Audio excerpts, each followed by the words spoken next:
So as I was saying, these all three represent a light bulb. So I wanted you to be able to recognize them when you see them. Moving on to series and parallel circuits. With the series circuit, you just have one pathway for the electrons to go. With a parallel circuit, there are two or more pathways for the electricity to go. In a series circuit, the components are connected end to end, one after the other. They make just a simple loop for the current to flow. And if any of this portion of this circuit is open, or if any of the bulbs break or anything like that, then the circuit does not turn on. This is what happens with a cheap string of lights. If, back in the day when you were putting up Christmas lights or whatever, that light bulb blows out and the whole section of lights goes out. You have to go through and figure out which one of the lights is the culprit. With a series circuit, to find the total resistance, notice that that is called the equivalent resistance. You're simply going to add them.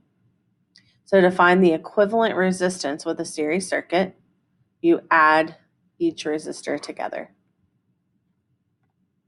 With a parallel circuit, we have several options for that current to flow. I'm sure you've heard the old adage, the path of least resistance. That's exactly what happens here. The current is going to go more on the path with least resistance.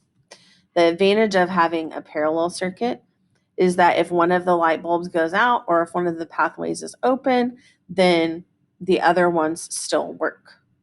Our houses, our buildings, all the things are wired up this way. So we can turn one light on and have one light off.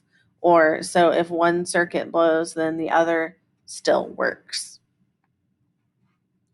With a parallel circuit, the resistance is found in a much different way rather than just adding them. With a parallel circuit, you're going to add the inverse of each resistance, and then you're going to take the inverse of that. So what you probably want to write down from this is that we have 1 over the inverse of each resistor. What does that spell for resistance as far as the parallel circuit goes? Your total resistance is going to be lower than each individual resistance. Kind of goes backwards from what you would think. When we measure current, we're going to use an ammeter to measure current because remember that's measuring amps, and that's always going to be connected in series in a circuit. In other words, you're going to take out one part of the current circuit, and put it into the circuit. For instance, we have a series and parallel circuit, and notice that we undo a little bit of the wire there and connect the ammeter in series. Again, over here, we have a parallel circuit. We're going to connect that ammeter in series. So then that'll read the current going through the circuit. With a series circuit, current is going to be the same all the way around. So notice if it's 2 amps here, it's 2 amps here and 2 amps here. With a parallel circuit, the current is shared. So if I have 2 amps coming out the gate, I then split it here 1 and 1 through each branch, and then we add back together to make 2. One caveat that we want to add here is that we're assuming that these resistors are exactly the same. A little bit of practice. We have a series circuit. If we were going to read the current here, remember we said that the current stays the same all the way around. So if it's 4, then it's 4 and 4. Whereas with a parallel circuit, if we have 3 coming out the gate, it's going to split. Each one will see the same amount of current, and then it'll add back up as it's going back into the battery.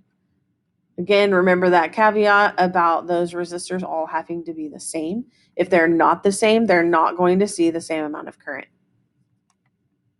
We're going to use a voltmeter to measure voltage. And again, that's the electrical push that the cell gives to the current, right? We're basically pushing those electrons through the wires. We're going to do that with a voltmeter, and a voltmeter is always going to be clamped around or put in parallel around what you're trying to read. Something that we want to say from this slide is that recall potential difference